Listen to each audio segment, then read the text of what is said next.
Noida sector 31 एक normal residential area. यहाँ लोग अपनी डेली लाइफ जी रहे थे, बच्चे स्कूल जा रहे थे, पेरेंट्स काम पर जा रहे थे। लेकिन इस पीसफुल कॉलोनी की एक घर में कुछ ऐसा हो रहा था जिसने पूरे देश को शॉक कर दिया। एक घर जहाँ से ह्यूमन रिमेन्स मिलते हैं, एक घर जहाँ से बच्चों की बोन्स रिकवर होते हैं, और एक केस जिसे इंडिया का सबसे हॉरिफाइंग सीरियल मर्डर केस माना जाता है। हम बात कर रहे हैं निठारी किलिंग केस के बारे में। निठारी विलेज का sector 31 house number D5 Noida.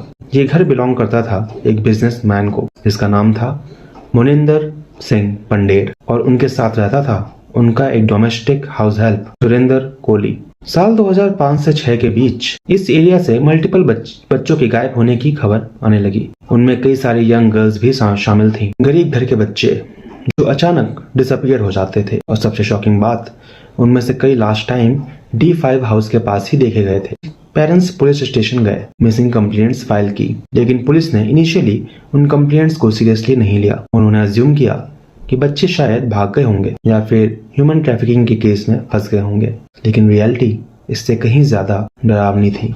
दिसंबर 2006 पुलिस फाइनली इन्वेस्टिगेट करती है D5 हाउस को, और जो उन्होंने देखा वो अनइमेजिनेबल था। हाउस के बैकयार्ड और नियर बाय ड्रेन से डजन्स ऑफ ह्यूमन रिमेन्स और ह्यूमन बोन्स रिकवर हुई, जैसे कि ह्यूमन स्कल्स, बोन्स, क्लॉथ और बहुत सारे अवशेष। और देखते देखते वो पूरा एरिया क्राइम सीन में बदल गया। इन्वेस्टिगेशन इमीडिएटली स्टार्ट हुई। पुलिस ने अरेस्ट किया सुरेंद्र कोहली को। इनिशियल इंटेरोगेशन में सुरेंद्र कोहली ने शॉकिंग कन्फेशन दिया।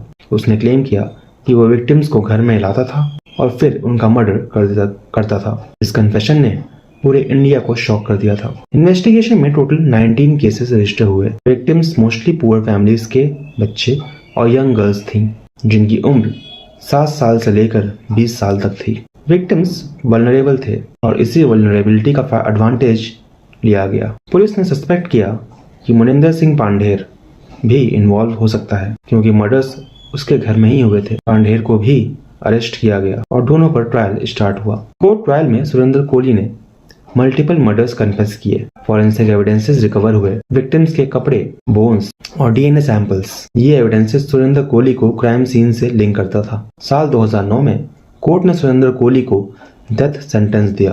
मोनिंदर सिंह पांडेर को भी इनिशियली कन्विक्ट किया गया, बट लेटर अपील्स में पांडेर को कुछ केसेस में अक्विट कर दिया गया, एविडेंसेस ना होने की वजह से। ये सब होने के बाद ये केस ट्रांसफर किया जाता है इंडिया के top investigation agency central bureau of investigation CBI को। CBI ने इन्वेस्टिगेशन कंटिन्यू की। मल्टीपल फॉरेंसिक टेस्ट कंडक्ट हुए। CBI ने कंक्लूड किया कि सुरेंद्र कोहली ही प्राइमरी किलर था। इस केस ने सिर्फ मर्डर्स एक्सपोज नहीं किए, बल्कि पुलिस के नेग्लिजेंस एक्सपोज कर दिया था। फैमिलीज ने महीनों तक कंप्लेंट्स फाइल की, लेकिन एक्शन नहीं लिया गया। अगर इन्वेस्टिगेशन पहले ही स्टार्ट हो जाती तो उनमें से कई मासूम बच्चे और कई मासूम बच्चियां शायद आज जिंदा होते। इमेजिन करिए उन माँ बाप का पेन जिनके बच्चे अचानक गायब हो गए और महीनों बाद उन्हें उनकी लाशें ब्रेन से रिकवर होती हैं। ये पेन अनइमेजिनेबल है। निठारी किलिंग्स केस ने इंडिया के क्रिमिनल जस्टिस पर कई सवाल खड़े किए हैं, जैसे कि पुलिस ने अर्ली कंप्लेंट्स इग्नोर क्यों किए, मर्डर्स इतने टाइम तक अननोटिस्ड कैसे रहे, और क्या और लोग भी इस केस में इन्वॉल्व थे या सुरेंद्र कोहली अकेले ही रिस्पॉन्सिबल था। इस केस पर मल्टीपल कोर्ट हियरिंग्स हुई, मल्टीपल अपील्स फाइल हुई, लीगल प्रोसेस सालों तक चलता रहा और ये केस इंडिया के मोस्ट डिस्टर्बिंग क्रिमिनल केसेस में काउंट होने लगा। आज भी निठारी केस का नाम सुनते ही लोगों के दिमाग में डर बैठ जाता है। ये केस सिर्फ मर्डर्स का केस नहीं था, ये रिमाइंडर था कि कभी कभी बुराई हमारे आसपास ही छुपी होती है, पर हम उसे नजरअंदाज कर देते हैं और फिर बहुत लेट हो जाती है।